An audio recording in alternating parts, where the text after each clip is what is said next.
오늘 이렇게 예배를 드리기 위해서 예배를 준비하는 마음으로 있는데 좀 갑자기 쉬고 싶다는 생각이 들었습니다. 그래서 가만히 생각해보니까 예배 시간에 쉬어야 되겠다 그런 생각이 들었습니다. 여러분들에게도 오늘 예배 시간이 소중한 휴식의 시간이 되기를 바랍니다. 오늘 제가 예배에 대하여서 또 말씀을 하려고 하는데, 이런 말씀을 기초로 하여서 늘 예배 드리러 올 때는 우리 교회에 쉬러 가자 그런 마음으로 오시면 좋겠습니다. 어제 사모님과 함께 텔레비전을 좀 보고 앉아있다가, 우리 텔레비전을 보는 시간이 굉장히 짧은 시간인데 보고 앉아있는데 거기 여러분 요즘 무지개 사탕 아십니까? 무지개 사탕 이렇게 넓적한 사탕, 무지개가 막 그려져 있는 큰 사탕, 하루 종일 빨아먹어도 다 못 빨아먹을 것 같은 그런 무지개 사탕. 여기 나와서 제가 사모님한테 그런 얘기, 우리가 저 무지개 사탕을 사 먹자. 무지개 사탕 값이 얼마지? 검색을 해봤더니 사탕 하나의 값이 2,500원이었어요. 사탕이 얼마나 크군요. 그래서 무지개 사탕을 사가지고 하루 종일 빨아먹자. 그래서 그걸 빨아먹을 때까지 아무 생각도 하지 말고 그냥 쉬자. 그렇게 하는 게 좋겠다. 이렇게 했는데, 오늘 예배 시간에 이렇게 무지개 사탕을 빨아먹는 것 같은 그런 제가 아무 생각 없이 주의 말씀만 그저 들려오고 그런 시간이 되었으면 좋겠습니다.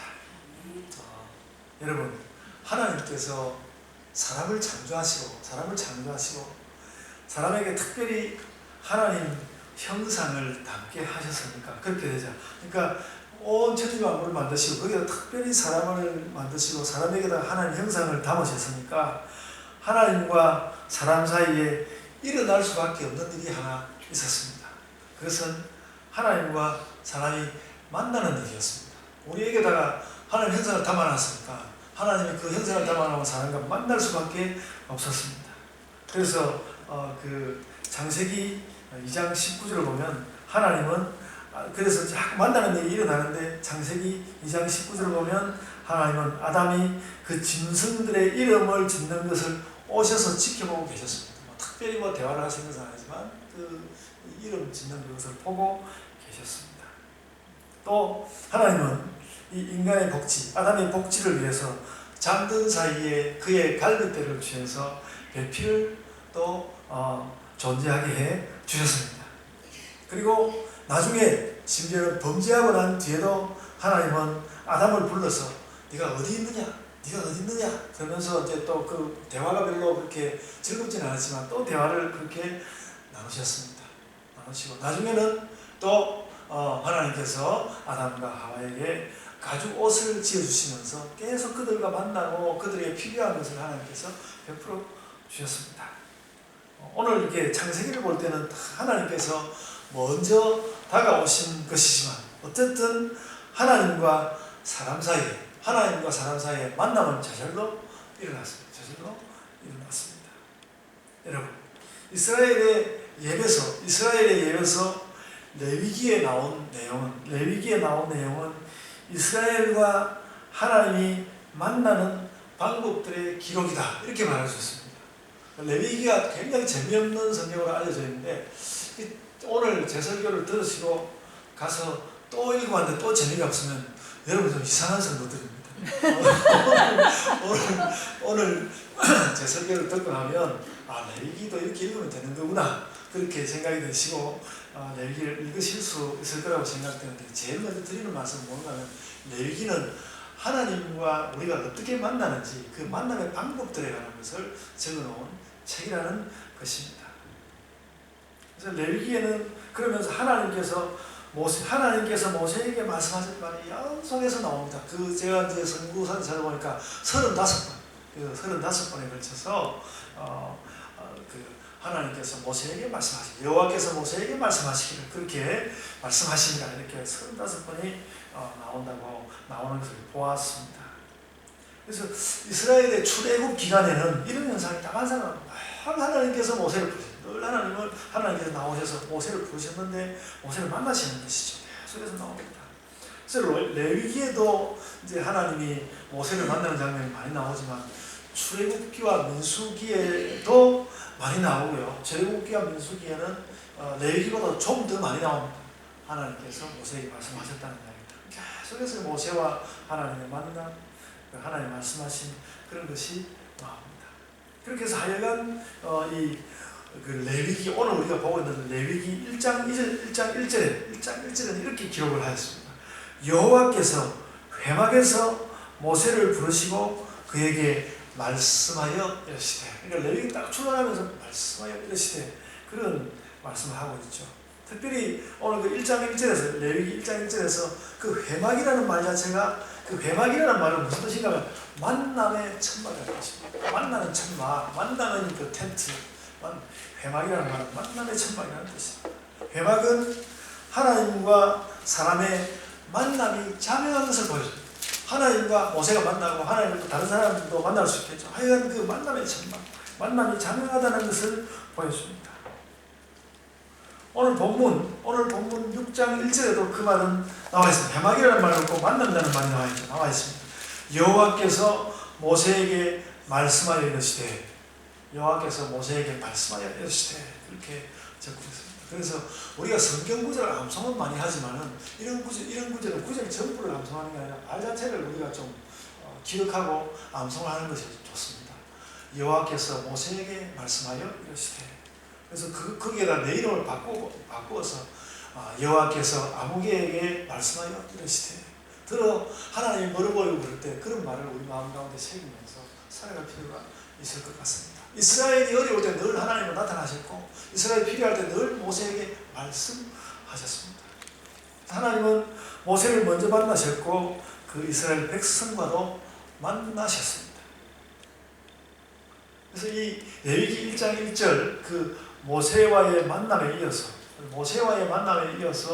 레위기 1장 2절에는 백성과의 만남에 대해서 하나님께서 말씀을 하고 있습니다. 모세를 만나가지고 그 백성들은 어떻게 만나야 될 것인지 그 이야기를 하고 계신 거예요.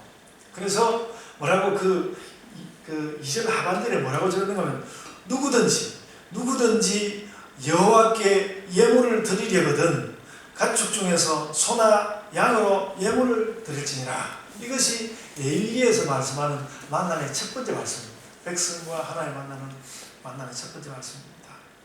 그래서 이 레위기 말씀은 하나님과 백성의 만남을 여호와께 예물을 드리는 것으로 표현했습니다.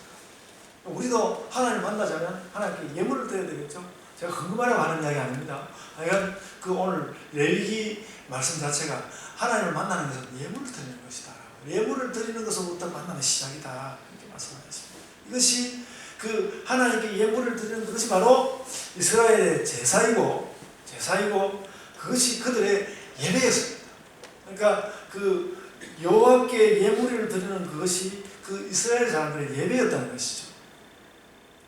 그래서 하나님과의 만남인 이스라엘의 예배는 하나님께 예물을 드리는 것으로 축약되어 있습니다. 하나님께 예물 드리는, 그러니까 예배가 뭐지? 하나님께 예물 드리는 것입니다. 우리가 저도 예배학 교수로서 꽤 긴 시간을 보내왔는데, 여러분, 그러면 제가 예배학 수업할 때는 또 여러 가지 하는 이야기가 또 따로 있습니다만, 오늘 이 레위기 말씀을 볼 때, 레위기 말씀 딱 첫 부분 들어가는 말씀을 볼 때, 예배는 무엇인가? 하나님께 예물을 드리는 것이다. 이렇게 축약할 수 있습니다. 그래서 본문은 예배는 즉 예물을 드리는 거라 말씀하고 있고요.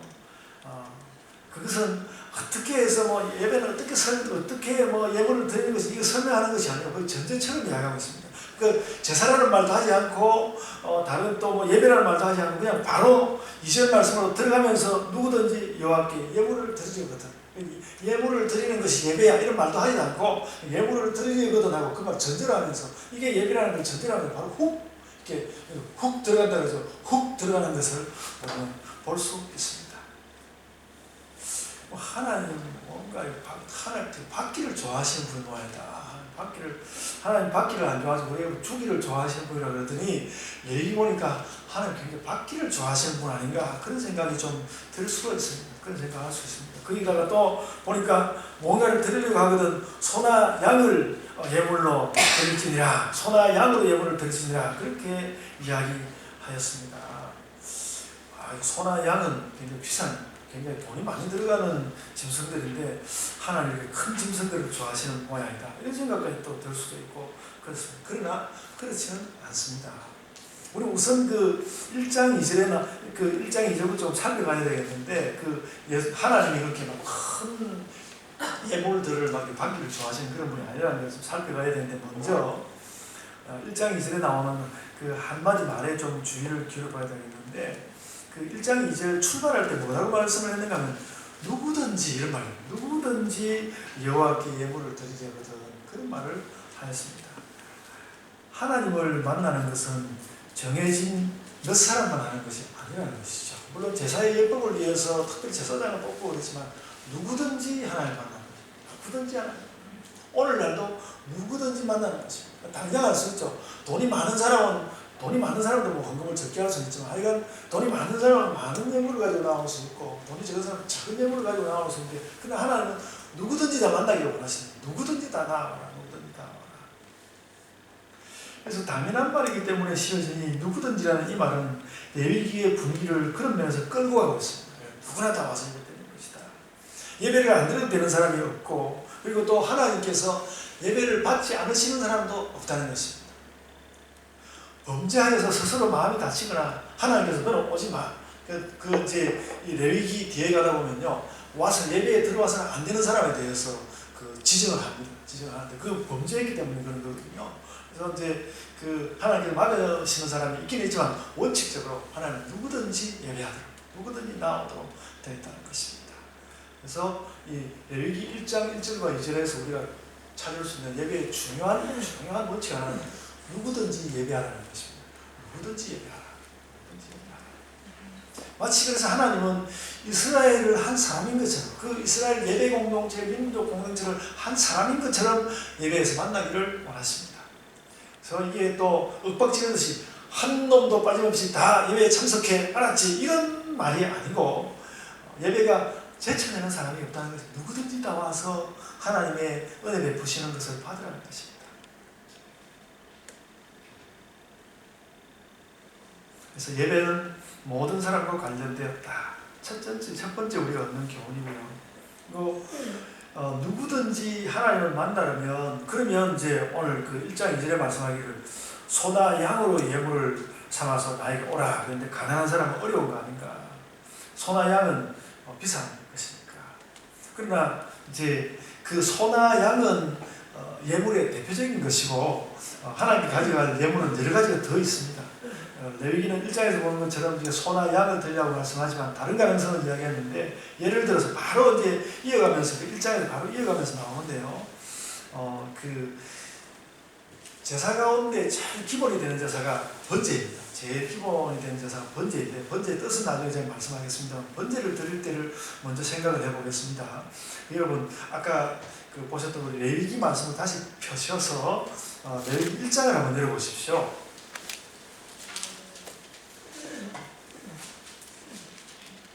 레위기 1장에 보면 레위기 1장 3절에 보면 바로 1장 2절이 끝나는 3절에 뭐라고 하냐면 1장 3절에 소의 번제이면 이렇게 말합니다. 소를 가지고 번제드립니다. 소의 번제이면 그렇게 말했고요.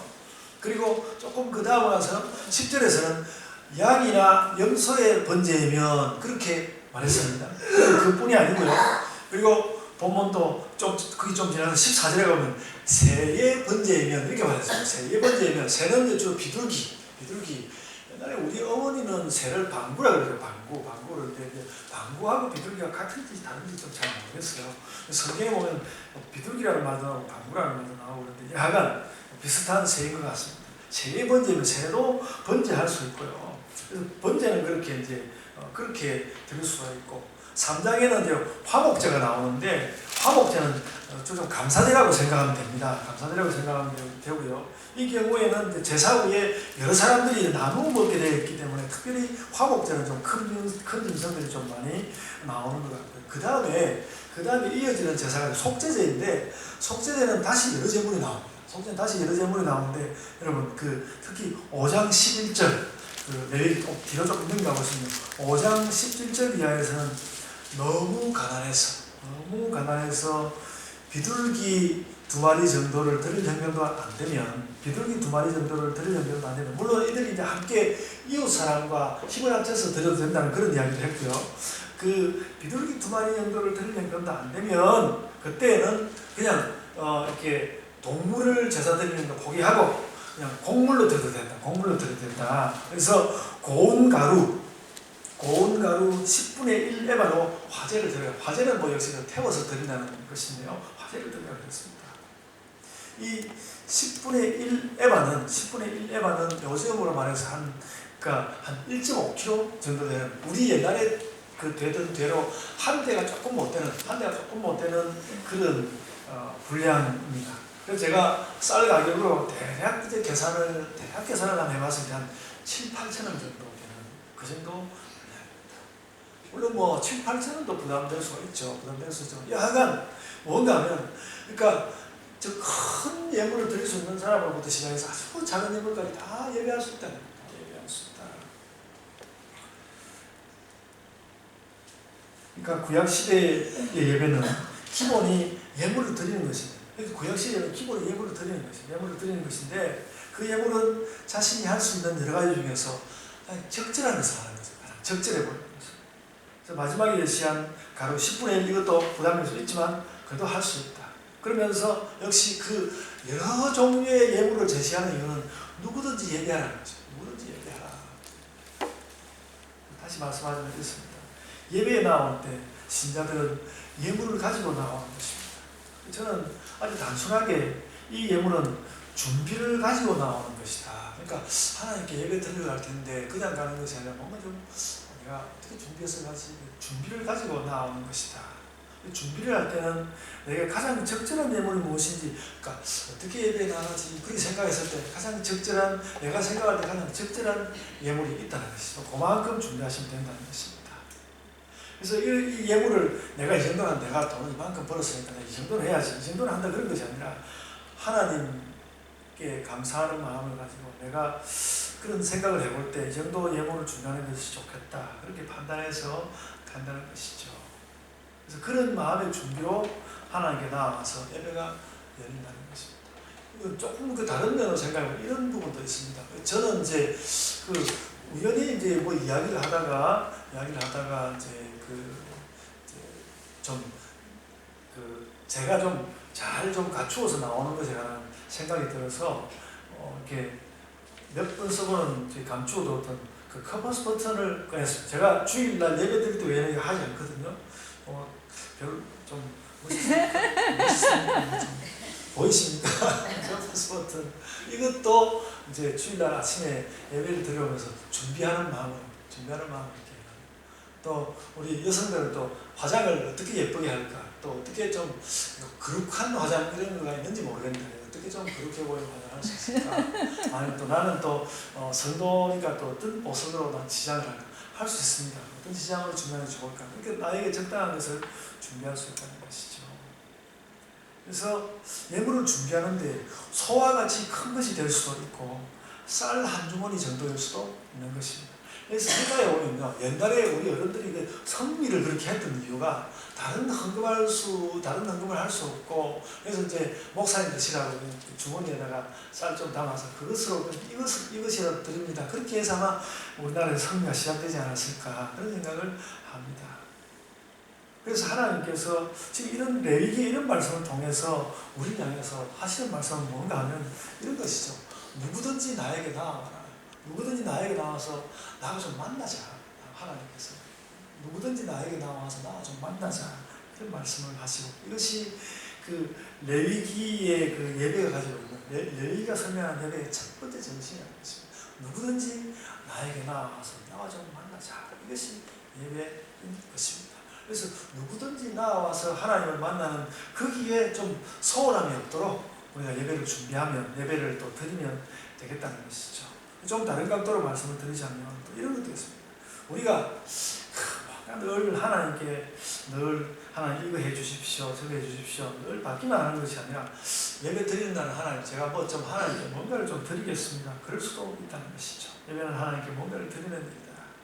그렇다면 뭔가 좀 더 잘 드리고 싶다는 생각도 하게 된다는 것이죠. 그래서 여러분 레위기를 잘 읽어보면 레위기를 전체적으로 읽어보면요, 하나님을 잘 섬기는 것과 우리의 생활이 잘 연결되어 있습니다. 우리 생활이 전부 연결되어 있습니다.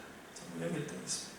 예배에 나와서 하나님께 뭔가를 내가 하나님께 이만큼 드리면 되겠어. 그것이 잘 안착이 된다면 우리의 일상도 하나님께 드릴 수 있는 것으로 잘 안착이 된다는 것입니다.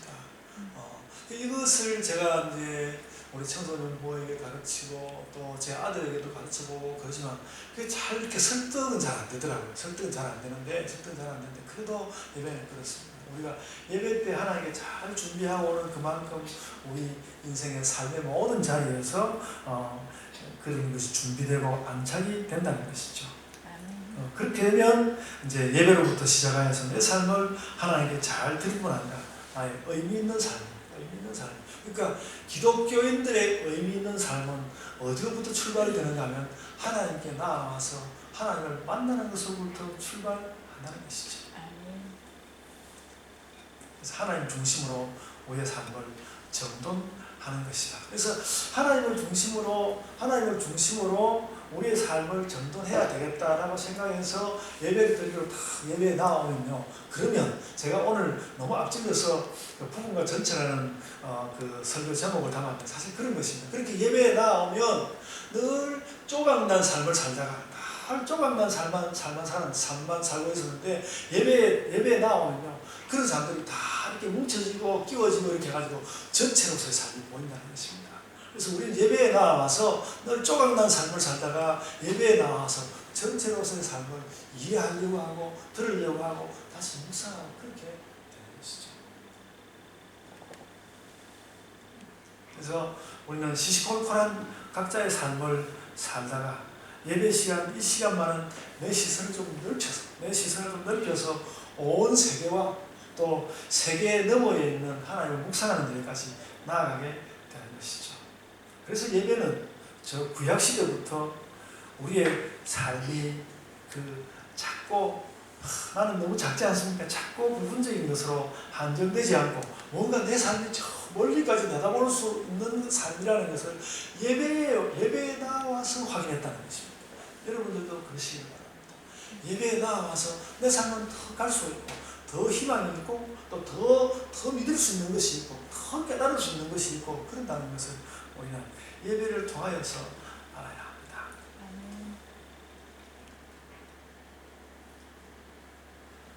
그래서 구약시대부터 예배는 이 삶의 우리가 사는 삶의 세계 전체와 하나님께로 나아가는 통로였습니다.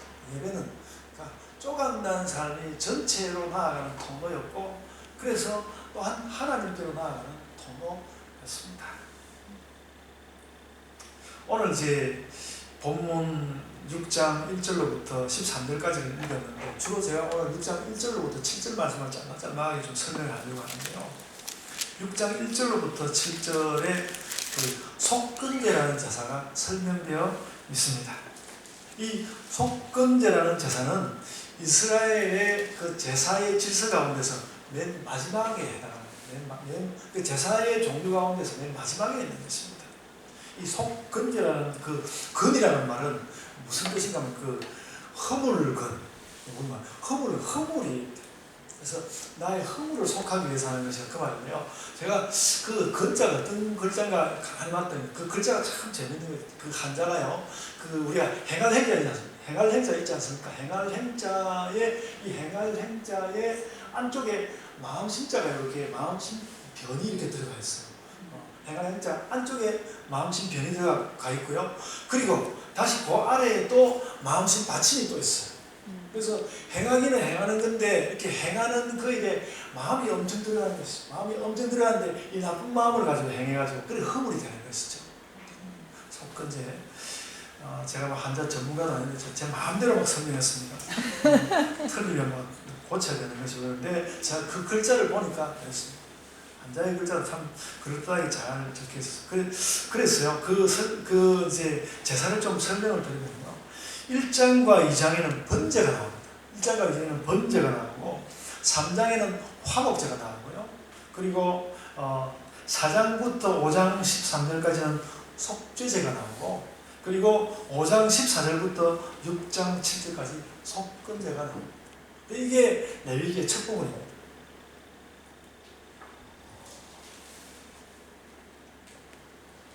6장 7절까지 이렇게 나오고, 그 다음에 6장 8절부터는 완전히 시선을 달리해서 제사장들이 제사를 드릴 때 제물과 제단에서 어떻게 활동하고 어떻게 도구들을 다루어야 하는지 그런 것에 관한 이야기로 6장 8절부터 넘어갑니다.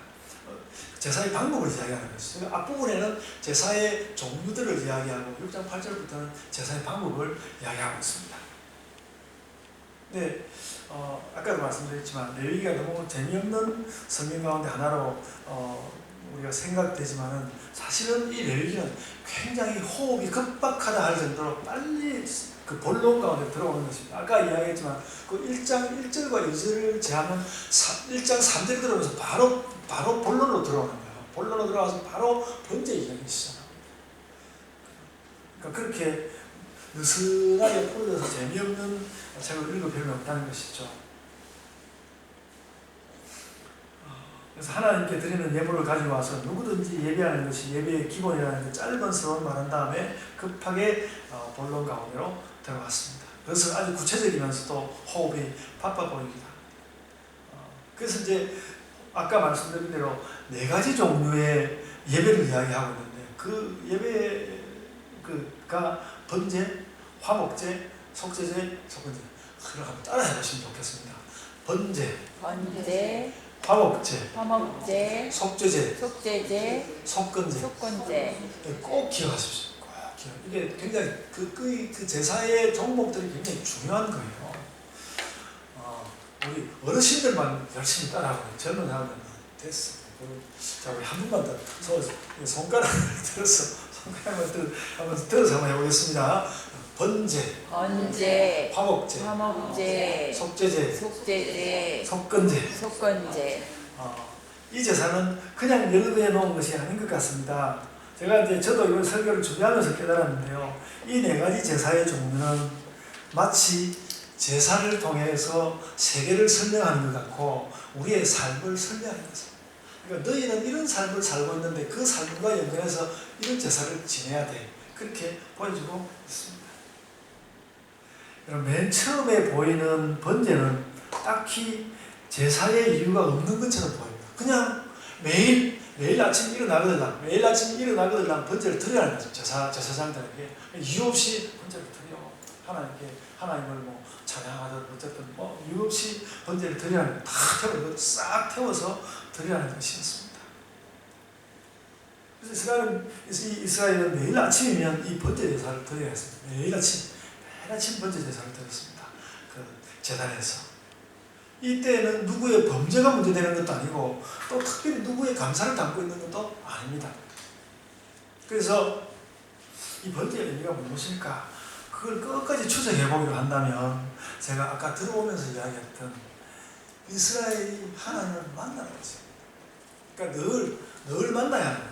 하나님을 늘 만나야 하고요. 그래서 나중에 그 6장 8절 이하 예배 방법을 거기에 써놓은 걸 보면, 제단의 불을 꺼뜨리지 말라는 것은, 제단의 불을 꺼뜨리지 말라는 것은 하나님의 존재가 계심을 한시라도 잊어버리지 말고 그 불이 그렇게 살아있도록 하라는 거였습니다. 늘 하나님의 존재를 만나는 그것을 번제를 통해서 확인하도록 하였습니다.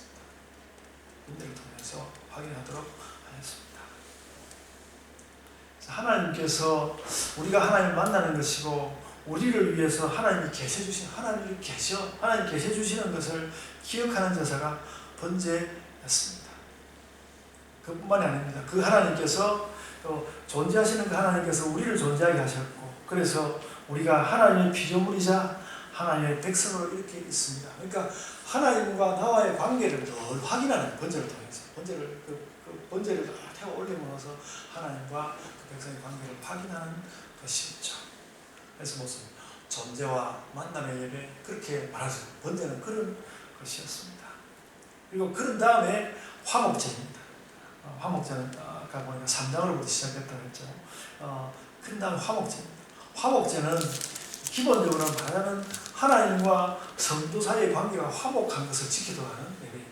화목한 것을 지키도록 하는 예배인데, 그래서 그 성도와 그 하나님 사이의 화목함을 지키는 그 가운데 주로 무엇이 들어있는가? 감사의 예배가, 감사가 많이 들어있기 때문에 이 화목제는 감사제라고 할 수 있습니다. 하나님께서 우리에게 하나님과 이런 관계를 주셨으므로 저희가 이 땅을 살 수 있습니다. 감사합니다. 감사합니다. 그래서 나중에 잠언에 가서 보면 그런 말씀이 있습니다. 우리가 그 매일 일하고 매월 일해서 받는 그 우리의 수입의 11조를 그 예물로 드릴 뿐만 아니라 내가 가지고 있는 재산이 있기 때문에 재산에 감사해서 드리는 그 예물을 따로 드리라고 그 잠언에 그렇게 써둔 것을 볼 수 있습니다. 하여간 그 하나님께서 감사한 그 모든 이유를 들어서 감사하는 예물을 드리는 것이 화목 제물이죠. 그런데 이 구약 시대에 보면 특별히 그 화목 제물은 다른 이웃과 혹은 제사 드린 사람과 나눠 먹었기 때문에 좀 큰 짐승을 잡고 그렇게 했던 것은 같습니다. 우리도 감사함을 합니다만 세상의 모든 것에 우리가 살면서 있는 세상의 모든 것과 하나님 관계까지 감사하는 것이 화목제였습니다. 그리고 그 다음이 속죄제인데요. 죄는 말하자면 그 화목제에서 감사하다고 감사의 예물을 드릴 수 있도록 하는 그런 모든 것을 차단하는 것이 죄거든요. 그래서 그런 죄를 끊어버려야 하나님이 화목해질 수 있는 것입니다. 그래서 그 화목제라는 것과 속죄제는 상당히 그 의미적으로 연관되어 서로 마주서는 것으로 의미가 연관되어 있습니다. 너무 간단하게 잘라서 말하면 안 되겠지만 우리는 이 속죄제와 속건제를 좀 비교해서 보아야 해요. 속죄제와 속죄제는 뭐고 속건제는 뭔가 둘 다 잘못 죄를 고백하는 제사인데요. 근데 속죄제는 죄 일반, 특별히 주로 양심의 죄를 고백하는 것에 가깝습니다. 속죄제는 하나님 내가 제 마음이 이렇습니다 하고 양심의 죄를 고백하는 의미가 많고요. 속건제는 그와는 달리 구체적으로 죄를 저질렀을 때, 오늘 우리 읽어본 말씀에 오늘 레위기에 나오는 주로 이웃에게다 경제적으로 해를 입혔을 때, 사람들에게 손해를 입혔을 때 주로 속건제를 드리게 되었습니다. 그래서 이 속건제물과 속죄제물과 속건제물은 영어로 보면 내용이 다릅니다. 속죄제물은 sin offering, 그렇게 돼서 sin offering. 그러니까 그 신이라는 것은 죄 일반 그리고 거기에 관련된 마음 이런 것이 더 결부된 것이고요. 속건제물은 guilt offering, guilt라는 게 범죄 아닙니까? 범죄에 대한 속죄를 하는 것입니다. 그래서 양심의 죄와 실제 구체적으로 저지른 범죄 그것에 대해서 같이 따로 의미를 담아서 예배를 드리게 제사를 드리게 되어 있었습니다. 차이가 있는 것이죠. 그래서 구약시대 제사에는 이렇게 기본적으로 하나님 존재에 대한 확인, 하나님과 우리의 만남에 대한 확인 이런 것이 있고, 하나님이 또 온 세상을 주셨으니까 그 세상에 대해서 감사하는 내용이 있고요. 그 감사를 잘 지켜가야 하는데 그걸 잘 지키지 못하니까 내 양심의 죄와 또 잘못 저지른 범죄들 이런 것까지 다, 그러니까 거기까지 모두 다 가지고 나아가서 하나님께 예물을 드리면, 그러면 우리가 세상 앞에 그런 것을 잘 치르고 난다면 세상 앞에 그래도 내 마음에 혹 끔찍함이 남아 있었는지는 몰라도 그렇게 예물을 드림으로써, 그렇게 제사함으로써 하나님을 만날 수 있고 온 세계에 대한 시선을 가진 사람으로 예배하는 자로 이렇게 살 수 있게 된다는 것입니다. 그래서 여러분 제가 쭉 한참 길게 설명해서 했습니다만 이 모든 제사의 주제는, 이런 모든 제사의 주제는 결국 세계의 전체를 보여주고 우리의 삶의 전체를 보여줘요. 제사가, 그러니까 레위기는 그냥 제사 방법을 이야기하려고 하는 것이 아니라 그 예배를 통하여서 이스라엘 백성들이 그냥은 다가오지 못하는 세계에 대한 눈이 열리도록 그렇게 해 주시는 그것을 담고 있다는 것입니다. 이스라엘 사람들이 모두 철학자는 아니지만 이스라엘 사람들 모두 철학자는 아니지만 그래도 이스라엘 사람들이 그걸 얼마나 느끼면서 살았던 것 같습니다. 여러분 오늘날도 이스라엘 사람들이 굉장히 똑똑하다 그러지 않습니까? 저는 이 사람들이 이런 그러니까 레위기에서 볼 수 있는 세계관도 나누고 그렇게 하면서 살아왔기 때문에 그들이 계속해서 그렇게 좀 더 똑똑할 수 있고 그럴 수 있는 것 아닐까 하는 생각도 저는 좀 합니다. 그래서 구약 성경 전체에 걸쳐서 나오는 모든 이 이스라엘의 범죄는 이스라엘의 그 제사는 이런 이스라엘 그 범죄 구약 성경 전체에서 나오는 모든 이스라엘의 범죄는 말하자면 그 번제로서 말할 수 있고 또 그 화목제로 말할 수 있고 그리고 또 속죄제로 말할 수 있고 또 속건제로 말할 수 있는 그 질서를 범한 것 그런 것에 대해서 죄라고 말하는 거죠. 범해서는 안 된다. 하나님께서는 이 네 가지 질서가 지켜진다는 확인으로 그런 게 지켜진다는 확인으로 하나님의 형상을 우리 안에 두셨습니다. 그리고 그 형상을 지키도록 제사로서 또 늘 확인하게 한다는 우리는 예배로서 그것을 확인하는 것입니다. 그래서 오늘날의 예배도 마찬가지입니다. 그 해결되지 구약시대에 그렇게 주셨는데 해결되지 못한 속죄를 예수 그리스도의 죽음을 통해서 이루었기 때문에 우리는 예수 그리스도의 구속 사역을 재현하고 요약하는 것입니다. 이게 우리 개신교 교회의 그 예배를 가장 간단하게 요약했을 때 구속 사역의 재현과 요약이다 그렇게 말하거든요. 마찬가지입니다. 그러니까 그 레위기의 그런 내용에 이어서 우리는 그런 의미를 가지고 있습니다. 그래서 이 예배는 너무나 당연한 면도 있지만 때로는 신학적인 혹은 또 철학적인 설명이 필요하기도 합니다. 우리는 오늘 레위기 첫 부분을 통해서 그런 내용을 들어갈 수 있다. 목사님 이야기 들으니까 어떻게 레위기가 더 어려워 보입니다. 그렇게 생각하지는 않으시죠? 그래도 그러니까 제사의 종류가 그 넷이 의미가 이렇게 연결되어 있는 이게 아주 핵심입니다. 이게 중요해요. 그런 것을 느끼면서 하나하나 읽어보면 그래서 그렇구나 깨달을 수 있으시기 바랍니다. 그래서 여러분 우리는 예배에 잘 참석하여야 하고 예배에 정성을 다해야 하고 또 늘 기억하고 각성내고 그렇게 해야 합니다. 제가 이미 전한 바가 있는 예화를 하나 말씀하고 말씀 마치려고 합니다. 어떤 사람이 삶이 너무 고통스럽고 무의미해서 자살을 결심했습니다. 자살을 결심하고 나니까 마음이 편안해져서 그래도 예배를 한번 드리고 죽어야 되겠다 이 생각을 했습니다. 그래가지고 동네에 있는 한 교회를 갔더니 그 교회에서 막 파이프 올리는 소리 장엄한 찬양이 팍 올려나오니까 그것을 딱 듣는 순간에 여기는 나에게 맞지 않아. 그래가지고 전 너무 거룩하니까 난 감히 들어갈 수 없어서 못 들어갔습니다. 그래서 정말 나는 뭐든 이렇게 안 되는 게 이렇게 많아. 예배도 한번 못 드리고 죽겠구나. 그러니까 이제 죽을 결심을 하고 다시 집으로 오고 있는데 어디선가 막 깨지는 소리, 막 불협화음이 막 들려왔습니다. 이머징 처치라고 불리는 갈보리 교회였습니다. 이 정도 시끄러운 교회면 나도 들어갈 수 있겠다. 그래가지고 그 교회에 예배를 드리기 위해서 들어갔습니다. 그래서 이 예배에 참석한 이 남자는 결국 이 예배에서 회심을 하게 되었습니다. 그 예배에서 그 음악은 그렇게 요란스러웠지만은 네가 요란스러워도 내가 받아주마 그런 뜻으로 들렸는지 그가 거기에 들어갔고 들어가서 그 예배에 들어가서 자신의 분과 자신의 그 부분은 무엇이고 자신의 전체는 무엇인지 그런 그 예배 가운데서 깨닫게 되었던 것입니다. 그리고는 그런 그 유교 삶을 잘 살았다고 합니다. 그거 잘 살았으니까 제가 지금 그 사람 이야기를 여러분들한테 한국에서 미국에서 있었던 일인데 제가 한국에서 이야기도 하고 있지 않습니까? 잘 살았습니다. 그는 한 번의 예배를 통하여서 삶의 의미, 하나님의 존재, 내일을 살아갈 결심 그런 모든 것을 얻었습니다. 예배는 그렇게 우리의 모두로서 다가오고 또한 우리의 작은 일도 용기가 잘 안 나지 않습니까? 여러분 제가 설교 준비하려고 하면 설교 준비를 하기 위해 용기를 내야 이렇게 설교 준비가 되지 그냥 잘 안 됩니다. 이게 설교 정리하는 것이 어렵더라고요. 날이 갈수록 더 어렵고 그래서 용기를 안 내면 이 설교 준비도 안 되는데 그렇듯이 여러분도 삶의 자리들이 다 그럴 거라고 삶에서 제일 중요한 것일수록 뭔가 용기가 탁 안 나서 못하고 그런 거 많은데 예배를 통해서 용기를 얻자고요. 그래서 간단한 것입니다.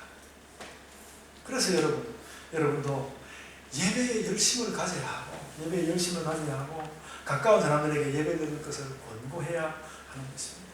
그래서 예배는 최선일 때 삶의 가장 넓은 것과 또 가장 깊은 것을 이해하도록 되어 있는 그런 모임입니다.